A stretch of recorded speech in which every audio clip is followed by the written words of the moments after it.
హైదరాబాద్లో గరానా మోసం వెలుగులోకి వచ్చింది. బట్టతలపై జుట్టు అంటూ భారీ మోసం చేసిన ఘటన పాత బస్తీలో చోటు చేసుకుంది.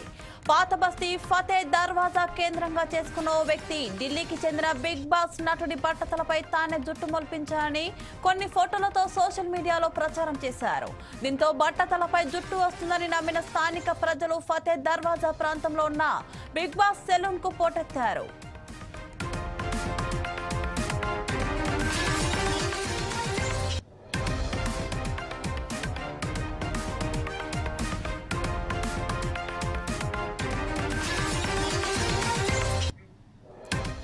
గత కొద్ది రోజుల కిందట సెలూన్ ముందు క్యూ కట్టిన వందలాది మంది యువకులు గుండు గీసి కెమికల్స్ రాసి పంపించారు. అయితే కొద్ది రోజులకు ఆ కెమికల్ సైడ్ ఎఫెక్ట్ ఇవ్వడంతో బాధితులు ఆసుపత్రిలో చేరుతున్నారు. ఆసుపత్రిలో చేరిన వారు పోలీసులకు సమాచారం అందించడంతో అప్రమత్తమైన బిగ్ బాస్ సెలూన్ యాజమాని పరారైనట్టు తెలుస్తుంది.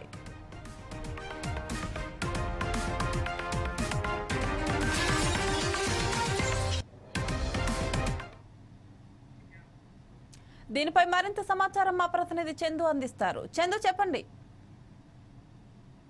సోషల్ మీడియాలో బట్టతలపై జుట్టు వస్తుందని చెప్పి సోషల్ మీడియాలో ప్రచారం కావడంతో జనాలు గుమిగూడి అక్కడికి ఫతేనగర్ ప్రాంతంలో ఒక వ్యక్తి దగ్గరికి చేరుకున్నారు.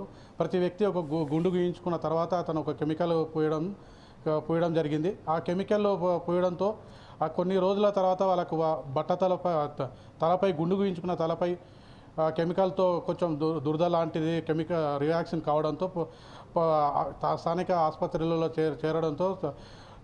చేరడంతో వాళ్ళకు చాలామందికి ఇట్లా అంటే తలపై కెమికల్స్ వల్ల రియాక్షన్ కావడం జరిగింది. ఈ రియాక్షన్తో స్థానిక పోలీస్ స్టేషన్లో ఫిర్యాదు చేయడంతో పోలీసులు అక్కడికి చేరుకొని వీరి మోసాన్ని బట్టబయలు చేశారు. ఇంతకుముందుకు గతంలో ఈ కెమికల్ వల్ల బిగ్ బాస్ వ్యక్తికి జుట్టు వచ్చిందని చెప్పి ప్రచారం చేయడంతో చాలామంది అక్కడికి చేరుకొని ఆ మళ్ళీ జుట్టు వస్తుందని ఆశతో చాలామంది యువకులకు అక్కడ చేరుకొని గుండు గీయించుకొని ఆ కెమికల్ రాయించుకోవడం జరిగింది. ఈ గరానా మోసాన్ని పోలీసులు వీళ్ళపై కేసు నమోదు చేశారు. పోలీసులు అక్కడికి చేరుకునే లోపల అక్కడి నుంచి నిందితులు అయితే పరారైపోయి వెళ్ళిపోయారు. శ్రీలత, చందు, ఇప్పుడు ఆ కెమికల్ వల్ల సైడ్ ఎఫెక్ట్స్ వచ్చిన వాళ్ళ పరిస్థితి ఎలా ఉంది?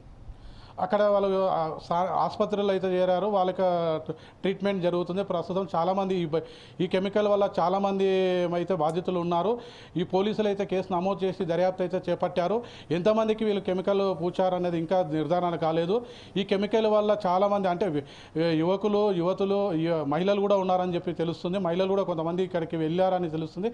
పూర్తి వివరాలు అయితే ఇంకా రావాల్సింది. పోలీసులు అయితే కేసు నమోదు చేశారు.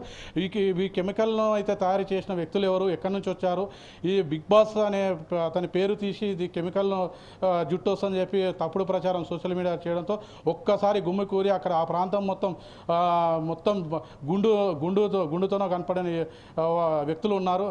ఆ వ్యక్తులను ఆసరాగా చేసుకొని అంటే బట్టతల జుట్టుగా మారుతుందంటే ఎవరికైనా ఆశ ఉంటుంది. ఆ ఆశతో చాలామంది అక్కడికి చేరుకున్నారు. అక్కడ రద్దీగా ఏర్పడి ట్రాఫిక్ కూడా అంతరాయం జరిగింది. ఈ సమాచారం కాస్త అంతా పోలీసులకు కూడా చేరవేయడంతో వారిపై కేసు నమోదు చేశారు. బాధితులు కూడా ఎక్కువ మొత్తంలో ఉన్నారని తెలుస్తుంది. శ్రీలత, చందు, దీనిపై పోలీసులు ఎలాంటి చర్యలు తీసుకోబోతున్నారు? ఖచ్చితంగా ఇది ఫేక్ అని చెప్పి చెప్తున్నారు. దీని వెనకాల ఎవరున్నారు, ఈ ప్రచారం వెనకాల సోషల్ మీడియాలో ఇన్ఫ్లుయెన్స్ ఎవరున్నారు, వారిపై కోణంపై దర్యాప్తు అయితే మొదలుపెట్టారు. ఈ ప్రచారం ఎవరెవరు చేశారు, ఇన్ఫ్లుయెన్స్ ఎవరు చేశారు అనేది కూడా ఆ కోణంలో కూడా దర్యాప్తు చేస్తున్నారు. ఇంకా నిందితులు అయితే ఇప్పటివరకు దొరికినట్టు అయితే సమాచారం లేదు. Srilatha, okay, thank you Chandu.